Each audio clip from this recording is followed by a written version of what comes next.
प्यारे बच्चों, मैं हूँ गुरु नितेश और आप देख रहे हैं अपना YouTube चैनल वागीसा कैंपस। आज हम लोग SBI प्रीवियस ईयर क्वेश्चन में देखेंगे 5 क्वेश्चन को देखेंगे, जिसमें हम लोग देखते हैं कि पहला क्वेश्चन है कि 12 man can do a work in 10 days. ठीक है, while 10 women can do the same work in 18 days. In how many days 4 man and 6 women together can do the same work. तो इसमें क्या होता है कि हम लोग स्टेटमेंट बनाते हैं, स्टेटमेंट से हम लोग रिलेशन निकालते हैं और रिलेशन से हम लोग आंसर को बनाते हैं। तो यहाँ कहता है कि 12 man can do a work in 10 days और कहता है 10 women can do the work, 10 women can do the same work in 18 days.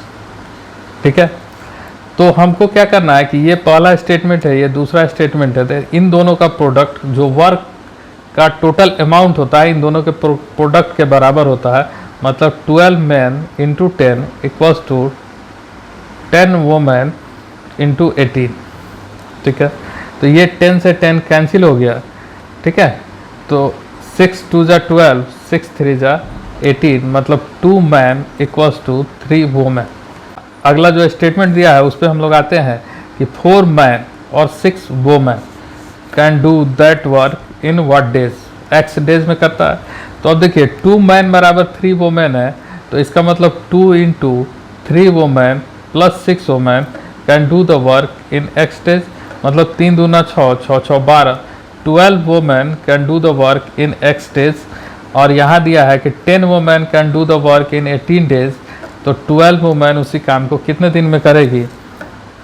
तो फिर से वही कि दोनों का multiplication same amount of work को बताएगा। तो 10 into 18 equals to 12 into x. ठीक है, तो x बराबर हो जाएगा 10 इंटू 18 अपॉन 12। इसको कैंसिल कर देंगे, 3 2 5, मतलब 15 डेज आपका आंसर हो जाए। A car can cover a distance 4 hour at speed of 60 kilometre per hour. तो इसका मतलब टोटल डिस्टेंस बराबर क्या होता है, स्पीड इंटू टाइम। तो डिस्टेंस कितना दिया, स्पीड कितना दिया हुआ 60, टाइम कितना दिया है 4, तो इसका मतलब ये चलेगा 240 किलोमीटर। कहता है what percent should the speed of car increase to cover the same distance at 2.5 hour. तो अब डिस्टेंस तो आपके पास है, टाइम है आपके पास 2.5 आवर, तो हम इससे स्पीड निकाल देंगे। स्पीड बराबर हो जाएगा डिस्टेंस अपॉन टाइम। डिस्टेंस है 240 अपॉन आपको 2.5 कर देना है, 2.5 कर दीजिएगा तो क्या हो जाएगा, ये कैंसिल हो जाएगा। 10 5 2 जा 10, 5 5 जा 25, 5 4 जा 20 और 5 8 जा 40। तो इसको मल्टीप्लाई कर दीजिएगा तो ये हो जाएगा 96 किलोमीटर पर आवर।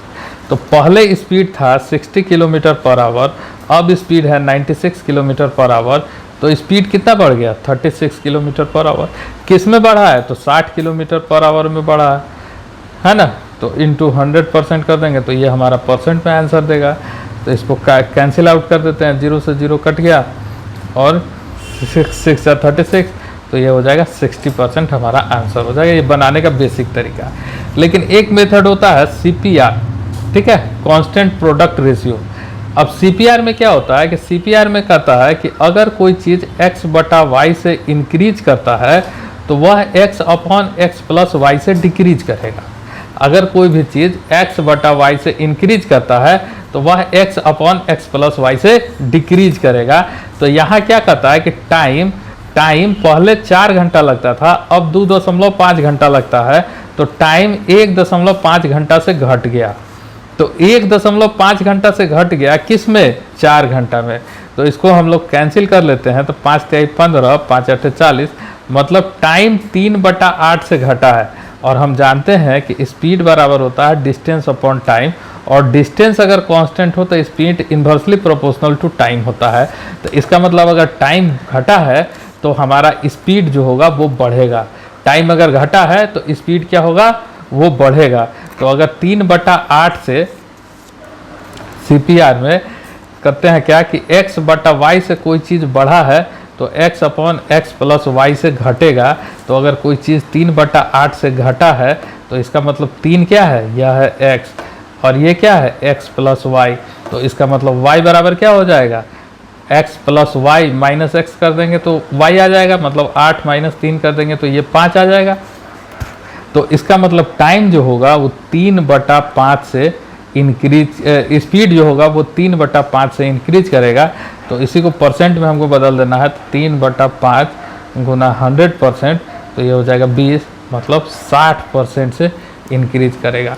अगर आप CPR को लेके समझ के बनाते हैं तो इस तरह के क्वेश्चन में आपको कहीं कोई कैलकुलेशन करने की आवश्यकता नहीं होगी, आप क्वेश्चन को सीधे सीधे बना सकते हैं। The ratio of the age of Ram and Rahim 10 years ago was 1:3. The ratio of their ages 5 years hence will be 2:3. Then the ratio of their present age is. तो कहता है कि 10 years ago राम और रहीम का आयु का अनुपात था x और 3x। तो प्रजेंट में 10 साल जोड़ देंगे दोनों के आयु में तो प्रजेंट में आ जाएगा। अब कहता है 5 साल बाद, तो 5 साल और जोड़ देंगे तो ये 5 साल बाद आ जाएगा। तो यही ना दिया है आपको 2/3, मतलब x प्लस 15 बटा 3x प्लस 15 बराबर है 2/3, मतलब 3x प्लस 15 या 45 बराबर 6x प्लस 30। तो इसको आप घटा लीजिएगा तो 3x बराबर 15, तो x बराबर 5 आ जाएगा। तो इसका मतलब 10 साल पहले जो इसका उम्र हम लोग माने थे x और 3x, तो ये हो जाएगा 5 और 15। तो वर्तमान के लिए 10-10 साल दोनों में जोड़ना पड़ेगा, तो ये 15 और 25, और इसी का रेशियो आपसे पूछ रहा है तो 5×3 = 15, 50-25, तो इसका रेशियो हो जाएगा 3:5, इसका रेशियो हो जाएगा 3:5। यही आपका आंसर हो जाएगा। ठीक है, अगला क्वेश्चन आपसे कहता है कि 2 trains of the length of 140 meter and 120 meter are running in the same direction. ठीक है, 2 ट्रेन है, ठीक है, 2 ट्रेन है, वो दोनों की लंबाई दी है। तो एक ट्रेन का लंबाई दिया हुआ है जो है 140 मीटर, और दूसरा ट्रेन है इसका लंबाई दिया हुआ है, इसका लंबाई है 120 मीटर। कहता है दोनों सेम डायरेक्शन में, है ना, सेम डायरेक्शन में चल रहा है, सेम डायरेक्शन में चल रहा है। तो इसका मतलब इसमें रिलेटिव स्पीड का कंसेप्ट लगता है। तो जब सेम डायरेक्शन में कोई भी दो चीज़ चलता है सेम डायरेक्शन में, तो रिलेटिव स्पीड बराबर हो जाता है x - y km/h। ठीक है, तो एक का स्पीड दिया हुआ है, 130 km/h और दूसरे का स्पीड दिया हुआ है 80 km/h। तो इसका मतलब रिलेटिव स्पीड जो हो जाएगा 132 - 80 km/h। तो इसको इसमें से हम लोग घटा लेंगे। ठीक है, इसको घटा लेंगे तो ये हो जाएगा 2 और ये हो जाएगा 8 × 5 = 13, 52 km/h। ठीक है, 52 km/h हो जाएगा। तो अब 52 km/h हो गया, तो आपसे पूछ रहा है how much time will they take to cross each other. तो टाइम कितना लगना है, डिस्टेंस कितना दूरी तय करना है। तो इस ट्रेन का लंबाई और इस ट्रेन के लंबाई के कुल योग के बराबर इसको डिस्टेंस दूरी तय करना है। तो 140 + 120 बराबर 260 मीटर का दूरी इसको तय करना है, और स्पीड दिया हुआ है 52 km/h। तो स्पीड अगर 52 किलोमीटर दिया हुआ है, डिस्टेंस मीटर में है, तो इसको भी मीटर पर सेकेंड में बदलेंगे हम। इसमें 5/18 से गुना कर देंगे तो ये मीटर प्रति सेकेंड में बदल जाएगा। तो टाइम बराबर जो हो जाएगा, टाइम बराबर हो जाएगा डिस्टेंस अपॉन स्पीड बराबर 260/52 गुना 5 गुना 18 हो जाएगा।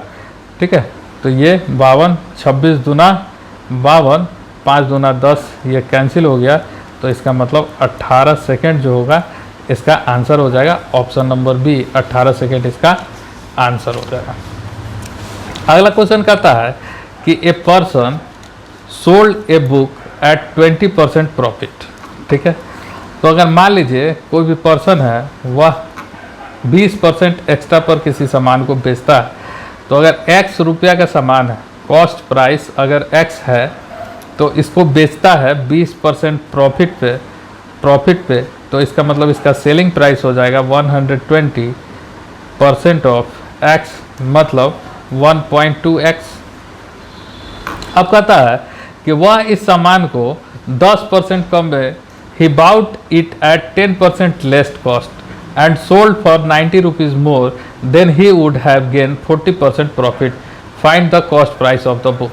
कहता है कि वह इस सामान को 10% कम में खरीदा होता, तो 10% कम में खरीदा होता तो नया जो कॉस्ट प्राइस होगा वह 90% ऑफ x होगा, इसका मतलब 0.9x होगा, और नया जो सेलिंग प्राइस होगा, सेलिंग प्राइस जो होगा वह होगा 0.9x का 140%, क्योंकि 40% उसको प्रॉफिट हो रहा है, तो 0.9x का 140% हो जाएगा।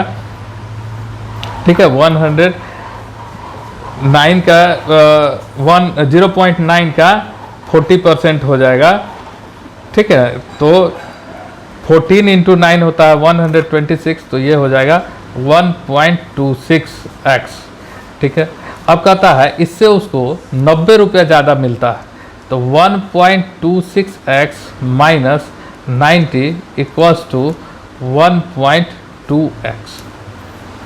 इसको इस बराबर के इस साइड ले आते हैं हम लोग, तो ये आएगा 0.06x इक्वल्स टू 90, तो इसका मतलब x बराबर 90 अपॉन 0.06, इसको ऊपर ले जाते हैं इंटू 100 हो जाएगा, तो ये कट कैंसिल आउट हो जाएगा, 3 2 जा 6, 3 3 जा 9 और 5 2 जा 10, तो ये आपको आ जाएगा 1500 रुपया। तो इसका आंसर हो जाएगा 1500 रुपया।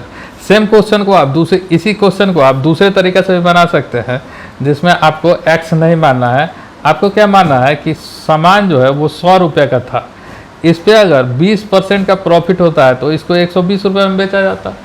अब कहता है इसको 10% कम में खरीदा जाता, मतलब 90 रुपया में खरीदा गया, और इस पे 40% का फायदा हुआ, तो 9 चौका 36 प्लस 36 रुपया ऐड हो जाएगा, तो ये हो जाएगा 126 रुपये में बिकेगा। तो इसमें कितना रुपये का फायदा होता है? 6 रुपये का फायदा होता है। लेकिन आपको क्वेश्चन में कहता है कि एक्चुअली में 90 रुपये का फायदा होता है। इसका मतलब कि 6 इक्वल्स टू है 90, तो 100 जो कि हम माने हैं वह हो जाएगा 90/6 इंटू 100, तो सेम चीज़ इस बार भी 1500 रुपया आपको आंसर आ जाएगा।